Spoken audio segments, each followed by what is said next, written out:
So we'll start with, it says basic pharmacy law. I'm sorry these copies are crazy. Bear with.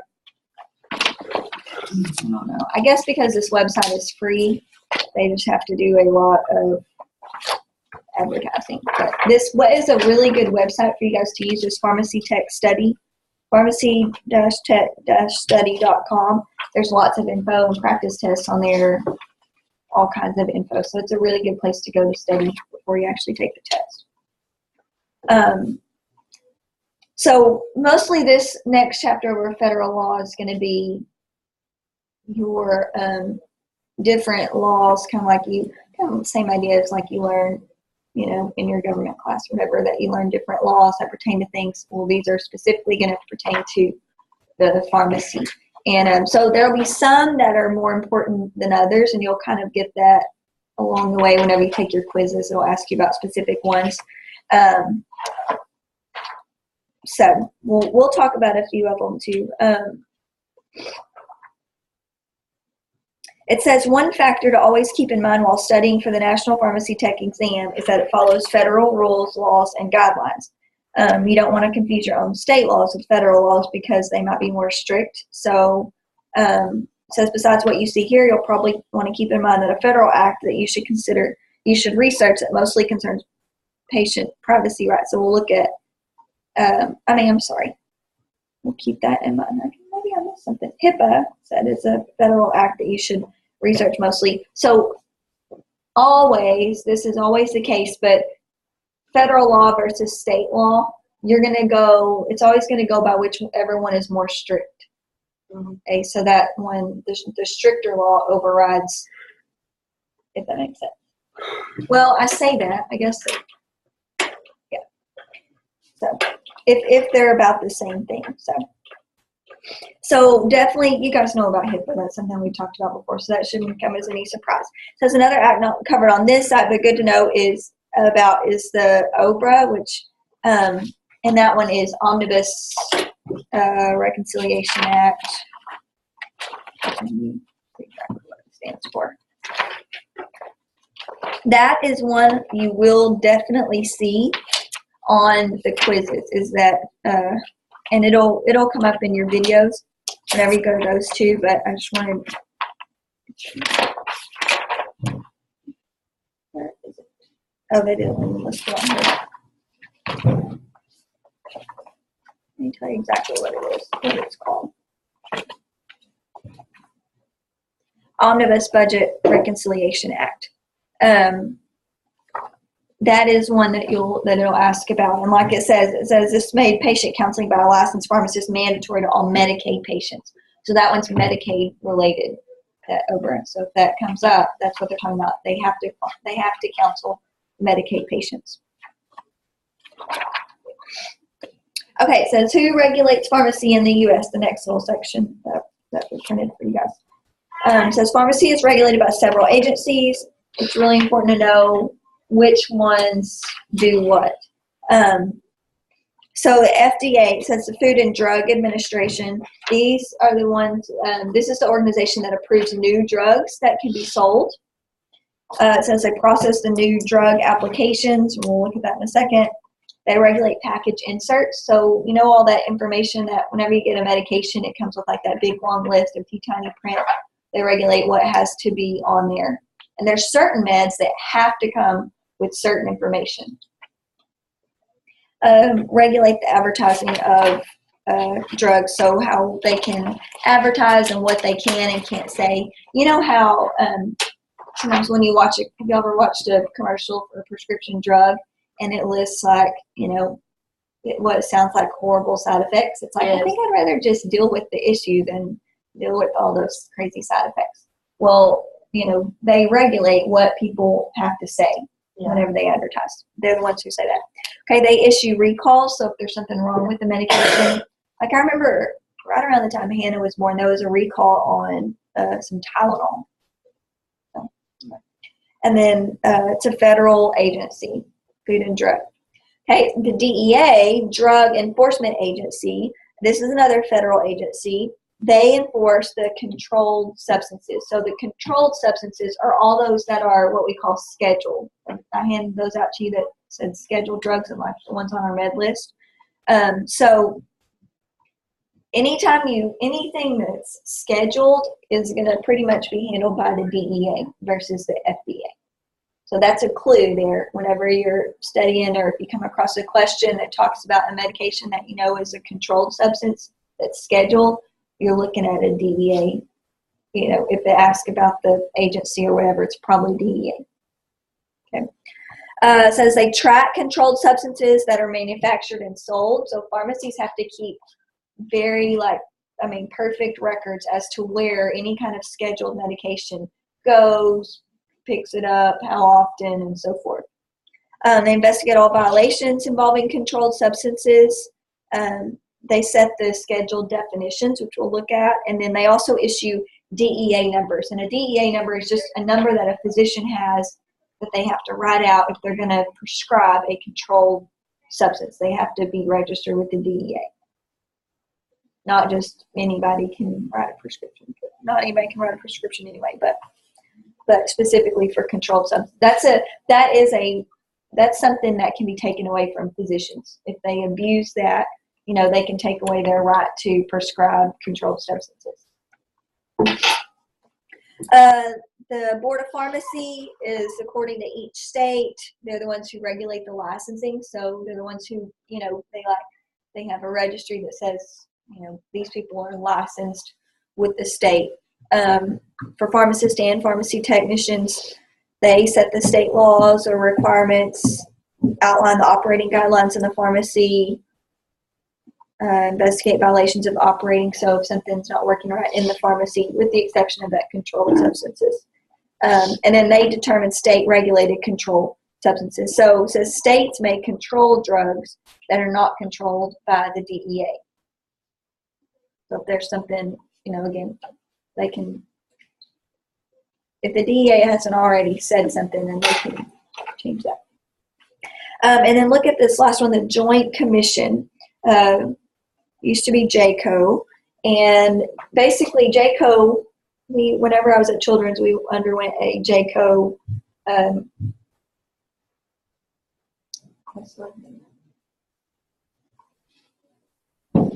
survey. Anyways, where they would, people from JCO would come in, they can ask anybody who worked at the hospital, they can ask them all sorts of safety questions, how they would handle this situation or that situation. They went in and asked patients, they're surveyed patients to see what that was like, how pain was controlled, all these things, safety, cleanliness, everything. And they can accredit hospitals, and or they can make it where they're like, this hospital is unfit, so that's something that they can do to any healthcare agency. Says how to remember who does what on this next page. This is just kind of a study tip. When trying to determine which agency regulates what, first ask if the question involves a controlled substance. Like I told you guys, if it does, then DEA is probably going to be the agency involved.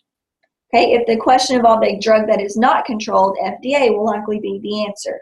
If the question is state specific, or if it involves licensing, then the Board of Pharmacy is likely the answer. Okay, so we're talking about the licensing, like the job itself. The Board of Pharmacy is going to be the regulating agency. We're talking about medications, FDA, like if there's a recall or a new drug or the testing of a new drug. Okay, and then controlled substances or DEA. And those are good ways to, if the question comes up and that's what it's asking. Okay, does that make sense? Okay, good. Okay.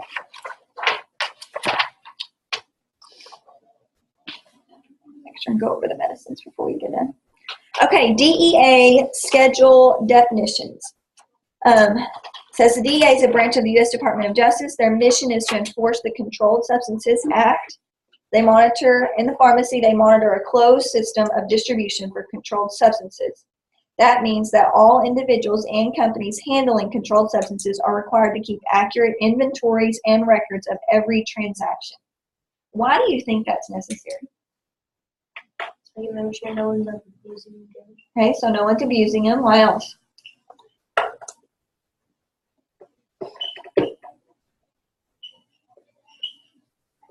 What about the employees? Make sure they're not taking them. Yeah, they're not stealing them. Somebody else isn't stealing them. They're not handing out too much. They're not, selling them on the side because they can make, they bring lots of money. So my dad's house got broken into last week. Yeah, I think it was last Monday. They didn't take anything that day. I think they got scared because of the alarm system. But the time before that's what they took was the pain medicine. But anyways, they can sell it, So, I know. And he was at radiation. That's where he was when they took it, And that's the thing. I guess they knew he was going to be gone because he was doing radiation every day for 6 weeks. So, anyways, it's like he's going to radiation to get, and then a tumor removed, and then people still has pain medicine. So I don't get that. It's crazy. Anyway. So, okay, so Schedule 1, again, no accepted medical use. Now that, again, may be different state by state, like we talked about with the medical marijuana usage. Okay, Schedule 1 has extremely high potential for abuse, and that's how these are rated, how their potential for abuse. Okay. These have high potential for psychological and physical dependency. So, dependency and abuse, that's what we're looking at as far as these go. So, Schedule 2 does have medical use, but it also has a high potential for abuse. Relative potential for psychological and physical dependency. I'm having trouble saying that. Some examples are oxycodone, codeine, and Ritalin. There's several. Schedule 3, again, does have medical use. It has a moderate abuse potential, but less than Schedule 2, and it just kind of goes down from there. So this says an example is Vicodin, but actually Vicodin is not a Schedule 3 anymore. It's now a Schedule 2. That just changed in the last few months, I think in October. So Vicodin, and I think that's because of the increase in the amount of people who are abusing, hydrocodone, drugs with hydrocodone in them. So that's what Vicodin is. It's a hydrocodone Tylenol mix. Vicodin is the same as, what are some other words for it? Vicodin, Lortab is another one. There's several. Okay, Schedule 4 have abuse potential. Some examples are Ambien. Do y'all know what Ambien is? It's a sleep medicine, like Ambien. Darvocet, which is a combo drug, and lorazepam, which is like an anxiety medicine. And then Schedule 5, lowest abuse potential. They exist, but less than the Schedule 4. Some of this is cough medicine with codeine. Cough medicine sometimes with codeine. So that's a Schedule 5. Okay, now a few things about these. Again, they have to be regulated. So look on that next page. It says DEA Form 222. And these it'll go over these with you again on the program online, but you do need to know the name of these forms. Those will be questions that you see. DEA Form 222 says it must be used whenever Schedule 1 or 2 drugs are bought, sold, or transferred between pharmacies or qualified distributors. So this is a specific type of paper form that has to be filled out in order to get those drugs. It says the forms are only available through the DEA and errors are not acceptable on the form. In the case of an error, the form must be voided and kept on file, and a new form must be used. So very, very, they're very picky about how you fill it out, what you do, and that's because of, somebody may try to order it and have it sent to wherever, So for Schedule 3 through 5, a Form 222 is not necessary. Okay, and that's important. You will see questions about that. So Form 222 is just for Schedule 1 and 2 drugs. Okay, and then you need to know about the refills too. Refills on scheduled drugs are explained. we'll get there. Two very important things to remember. One, there are no refills allowed on Schedule II drugs. What that means is that every time it gets refilled, they have to have a new prescription. So that's one of the things that caused a big uproar with the hydrocodone combo drugs moving to Schedule II. See, they have been Schedule III, like your Vicodin, your normal pain medicine that people get, you know. So when that moved to Schedule II, now people have to go back to the doctor every month to get a refill on their prescription. So that, you know, obviously it's sad because some people, I mean, they need it, you know. Yeah. So Schedule II drug prescriptions cannot be called in or transmitted electronically unless it's an absolute emergency and certain criteria is met. So they can't just fax over a prescription for that. They have to have a paper prescription. DEA scheduled drugs are also, okay, drug scheduling. So we just basically looked at this. I just want to make sure there's nothing else on here.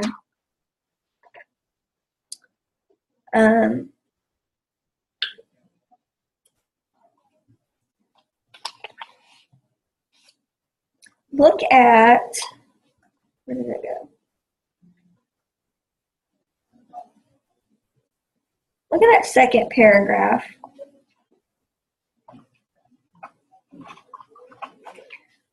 Please note that a substance need not be listed as a controlled substance to be treated as a Schedule I substance for criminal prosecution. A controlled substance analog is a substance which intended for human consumption is structurally or pharmacologically substantially similar to or is represented as being similar to a Schedule I or Schedule II. So I guess they're just meaning that, like, if somebody's huffing paint, okay, that's not going to be on the scheduled drug list because it's not something that, you know, is meant for human use, period. But it could still be, I guess they're saying you could still try it like it is a, you know, in a situation. I guess that's my take on what that means. Other than that, there's some extra examples on here. Schedule I, again, heroin, LSD, marijuana, and like I said, it's still a Schedule I. MDMA, which is ecstasy. Schedule II, cocaine and methamphetamine, and that's because they do have some uses. And meth, when that talks about methamphetamine having some uses, we're not talking about like the meth that's made in, you know, the backwoods with battery acid and ammonia. Have y'all ever watched anything on how people make meth?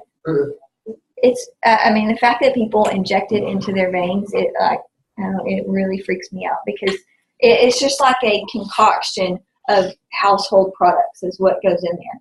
Like, I mean, they use batteries to make it, household cleaners like ant killer. I was watching this thing on them, you know, wasp, hornet killer, whatever. I mean, all this stuff goes into making it, and then people inject it into their veins.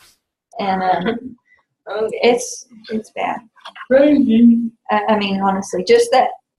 I mean, I don't care what kind of effects it has. I feel like if people who weren't already addicted to it, you know, watched how it was made, I don't think they would ever do it because it's pretty scary and disgusting. I mean, it's just the places when you go back and see pictures of them where, you know, where they've gone in and busted it. I mean, they're disgusting, absolutely disgusting.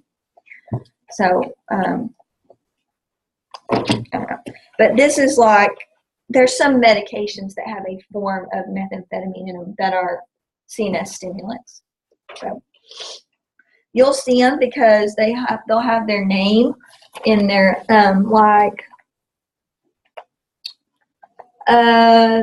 and you'll just hear parts of it like Adderall, for example, has amphetamine in it. And so you can hear that, you know, it's the same type of drug. So I'm not saying that that is the same as methamphetamine, but it has the same stimulant effect. Methadone, which is a pain medicine, hydromorphone or Dilaudid, which is another pain medicine. So these are some pretty stout pain medicines. Demerol is another one. Oxycodone. Okay. Schedule III It says combination products with less than 15 milligrams of hydrocodone per unit, but again, that has changed, so this is outdated still. That's a really recent change, so that's why you're still going to see that. Now, the Tylenol with codeine is still a Schedule 3. Some Schedule 4s, there's some more on here, Xanax, Valium, Ativan, all those are anxiety medicines. And then, like we said, with the Schedule 5. Okay, this next little page, I just made this as kind of like a cheat sheet for you. The scheduled drug classes. So Schedule 1 again, highest potential, no medicinal use for the most part, and it's listed on there. Schedule 2, and then I just wrote in what you have to do. So Schedule 2, you have to complete a DEA Form 222. You can't phone in a prescription unless there's certain circumstances, but as far as whenever you're answering questions goes, no. The label has to be, say, can't be transferred to another person. No refills. And there's one interesting thing is that there's no expiration date for it, the prescription. But you can only get 1 month's worth or whatever. Or no refills. Yeah, Not saying 1 month's worth, but you can only get one. like when I got my wisdom teeth cut out or whatever, they gave me hydrocodone. Mm-hmm. But I don't believe my mom does it for me.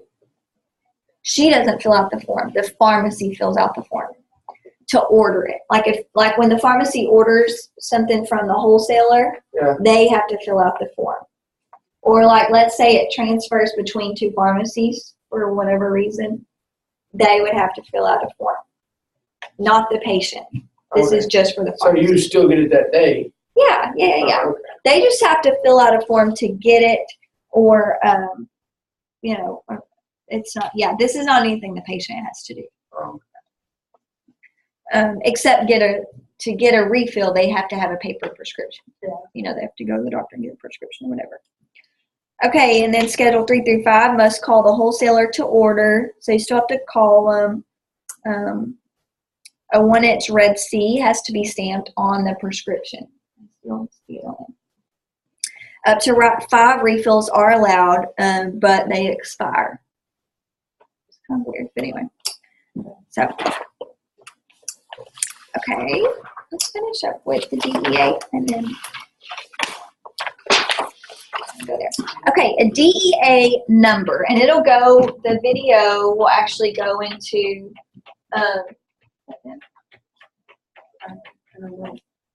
okay, the DEA number, the Drug Enforcement Agency has a specific number for physicians who can prescribe those medications. Okay, so says most of you will be letting a computer verify DEA numbers over a fast internet connection that will verify the number and the identity of the prescribing entity, so the person who's writing the prescription. But it's really important that you guys know how they work, and you will need to be able to do this on the quiz, on the test as well. So the DEA assigns authorized practitioners and hospitals a unique number in order to keep track of the distribution of controlled drugs. So these instructions explain how you can verify it. So this is kind of crazy. DEA numbers can be verified by using the last number, which is known as the check digit. This is how you just make sure that it is a real number. So this is kind of crazy. Says the numbers are preceded by 2 letters. The first letter represents the type of practice or institution the DEA number is issued to. So depending on if they're a doctor, it's a hospital number, whatever. The second letter represents the first letter of the practitioner's last name. So if their name is Dr. Smith, that second letter should be an S. As such, that is another way to check the legitimacy of the DEA number. The other way, that's one way. Okay, the other way is by the numbers. They actually add up. Look at how this happens. So you take the first number, the third number, and the 5th number. Add those together. See how they get 11? 6 plus 2 plus 3 is 11. Everybody see that? Okay, then you take the 2nd, 4th, and 6th. Okay, so that was 10. You multiply it by 2. And then you add those together and get 31. The second digit in that total is the check digit. It should be the same as the last number, the second digit on there. That's kind of complicated. Might need to work a few of them out to practice, but it'll go over that again online. I just wanted to kind of introduce that to you so it doesn't look so crazy when you get there. Is this going to be the Roman numeral practice? Is that what that is? No, this is okay. just DEA number. Roman numeral practice is just a study A that you just, it has a V up there and you put in 5. Okay. It's not anything major.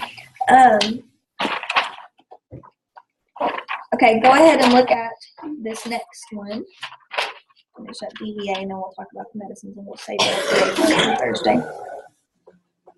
Okay, so it says SIG codes. Whenever we hear that word SIG, they're talking about like the instructions for a prescription. So when you see that, I think there's a practice study aid online that says SIGs, and that's what all it is. It's just instructions for prescriptions, and you'll see all of your abbreviations and everything that we've learned on there. Okay. So it says when it's properly decoded, it becomes the directions for the preparation and use of the medication. So it's really important that we understand. It says besides decoding a SIG, there's several other concerns. There are refill limits, DEA laws, requirements, patient request, and lots of things. So look, prescription order expiration dates. A prescription order must be dated and it has an appropriate expiration date based on the type of drug ordered. If it's not filled in time, then it expires. So, within that limit. So DEA or Schedule 2s actually have no expiration date, which is beyond me. I don't understand that. But anyway, Schedule 3 through 5 have 6 months. So they have to, if once they get that paper prescription, they have to take it to the pharmacy within 6 months in order for it to be filled. After that, there's, So there's really no expiration date on medicine. Typically, an expiration date on medicine is 1 year, unless it says otherwise. Now, like a liquid drug, once you mix it, it's only good for the amount of time that you take it, like 2 weeks usually. After that, it's not any good. But as far as your regular drugs, that's kind of a standard, but there's no official. It really depends on the drug. And then legend drugs, which are just prescription drugs. When you hear that word legend drugs, it's just talking about regular prescription drugs. Okay, and those are usually a year, so you can get it filled within the year. Okay, refills. If refills are allowed by the prescriber, it will be noted on the prescription. They'll usually say how many refills they want to give. Schedule 2, no refills. Schedule 3, they can have up to 5. Okay, but only 5 times. It says they can only refill it 5 times in that 6 months. But look at this. Look at this where it starts. It says if a patient has a Schedule 3 through 5 prescription with 5 refills of 100, but they can only afford 50 at a time, they can still only get the 5 refills. They can't go back and fill the rest of their prescription. Does that make sense? So if they don't want to pay for the full amount, but they can only afford half of them, they're not going to be able to go back and get the other half. It's going to take up one of their refills. Legend drugs, you can get a whole year's worth at a time. It says generic drug substitutions may not be used unless the prescriber has authorized it. So that's the only way that they can actually trade it out for a generic. Usually they order it in the generic form, but not always. The DEA controlled drug prescriptions. This is what they have to have on them in order to prescribe it. The date it's prescribed, name and address, the doctor's or practitioner's name, address, phone number, the name, the strength, the form and instructions, like if it's oral, pills, capsules, whatever.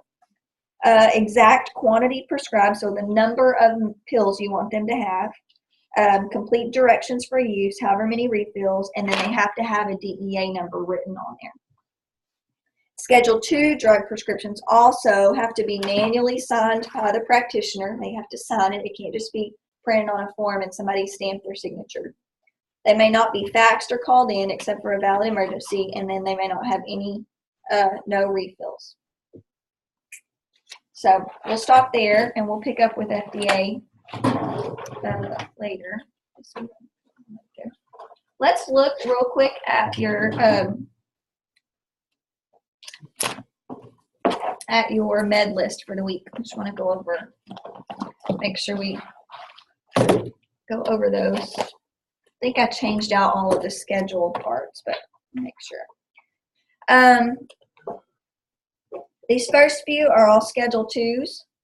So Percocet is the same as, remember AP is what? Acetaminophen, which is Tylenol. Okay. It's an opioid analgesic. Anytime you'll see these two words, analgesic and anesthetic, and a lot of times people get those mixed up.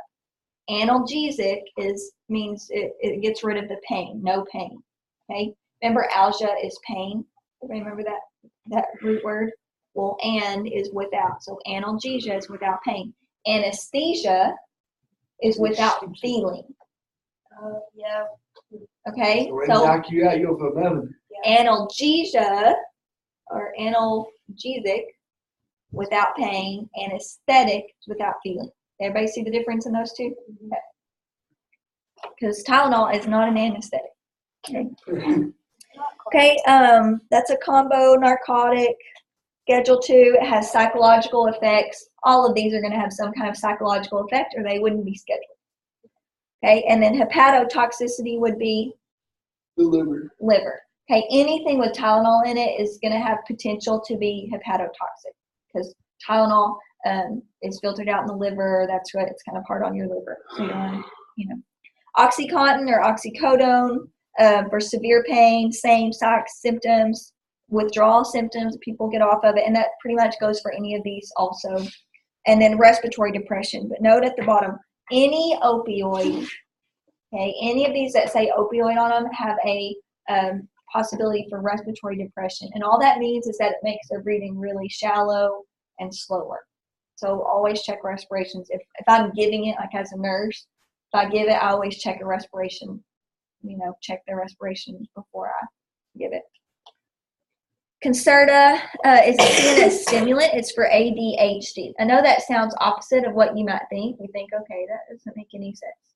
ADHD and stimulant. But sometimes these have opposite effects on kids than they do adults. So like Adderall, for example, for a child is going to help them to calm down, but an adult who takes Adderall is going to be what? They're going to be like wired.